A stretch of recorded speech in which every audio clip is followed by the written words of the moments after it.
सध्याच्या घडीला तरी खूप आदरणीय स्थान झालेलं ठीक आहे. नाही नाही म्हणजे जस्ट एक गोष्ट असेल, जर तुम्ही तुमच्या कॉन्टॅक्ट लावून जर रजिस्ट्रारांसोबत जर कॉन्टॅक्ट करू शकत असाल, जर लवकरात लवकर मुद्दे जर काढले तर काय होईल माहिती आहे का, विद्यार्थ्यांच्या काही एक्झाम्स आहेत ते दुसऱ्या एक्झामला पण जाऊ शकतील. कारण की काय माहिती का, ही एक्झाम ॲश्युरिटी देत नाही, कारण की ह्याच्यानंतर तुमचा इंटरव्ह्यू राईट. तर मग त्या एक्झाममध्ये जर त्यांचे जर ह्या मला तुम्हाला घराचा मुद्दा सांगायचं हेच कारण होतं की ते तिथं आराम पण करू शकतात, त्यांना काही फरक पडत नाही विद्यार्थी काय करतो.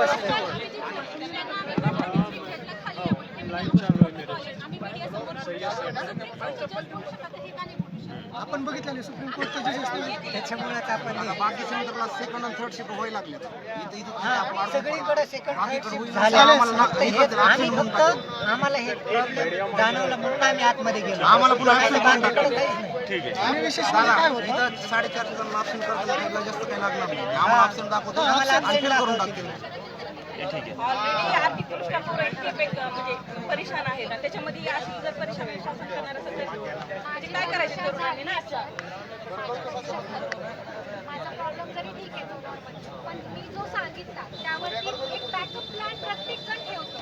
आतापर्यंत हायकोर्टने जेव्हा पण हार्ड कॉपीवरती परीक्षा घेतली त्यावेळेस त्यांनी काही चूक झाली असेल किंवा कीबोर्ड चुकलं असेल तेव्हा त्यांना री एक्झाम कंडक्ट करू दिलेली आहे.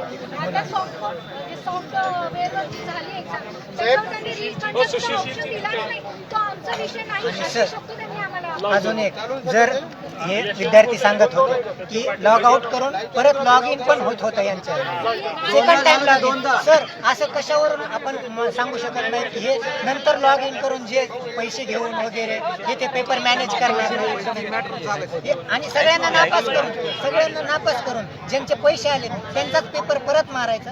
जर सेकंड टाइम लॉग इन होत असेल तर त्यांचाच पेपर परत मारायचा आणि पैसे घ्यायचे आणि पास करायचे. हे कशावरून होणार? याच्यासाठी ऑनलाईन एक्झाम इथून मागं हायकोर्टात एक्झाम होत होती. 2 मिनिटं थोडं दुसऱ्यांना बोलू द्या. ऑफलाईनची गरज आहे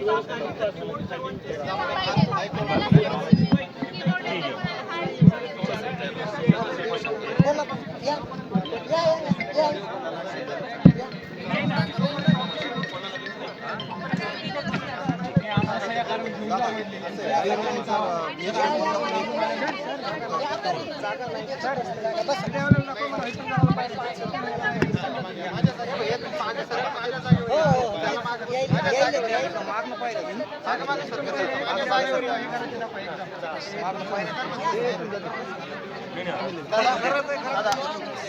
मुलं शांत होते. त्यांना एकच सांगा, जिथं जिथं अन्याय झाला तर आपल्या अख्ख्या महाराष्ट्राची एक्झाम रिकंडक्ट करायला लावायची. वाक्य बोला, कारण जो येतो तर दादाला सांगायचं. हा वैयक्तिक प्रॉब्लेम नाही आहे, अख्ख्या महाराष्ट्राचा प्रॉब्लेम आहे. आणि आम्हाला या अशा ऑनलाईन सेंटरवर बिलकुल विश्वास नाही. फर्स्ट टाइम झालं. आम्हाला विश्वास फक्त न्यायव्यवस्थेवर आहे, कोर्टावर. कोर्टानं नोटिफिकेशन काढलं, ज्याला काढायला 1 मिनिट लागतो. तर माझी विनंती आहे तुम्हाला, एकदा सगळ्यांना सांगा, कारण प्रत्येक जण तुम्हाला बोलण्या हे करतोय. एकदा सगळ्यांना सांगा की सगळ्यासाठी अख्ख्या महाराष्ट्रात जिथे हे झाले त्याच्यासाठी तर हा मला आता सांगण्यात आलंय की हा मुद्दा फक्त या सेंटरवरचा नाहीये, महाराष्ट्रभर हे होतंय. बरोबर आहे? महाराष्ट्रभर होतंय. तर महाराष्ट्रभर ही एक्झाम री एक्झामिनेशन झाली पाहिजे, कोर्टामार्फत झाली पाहिजे.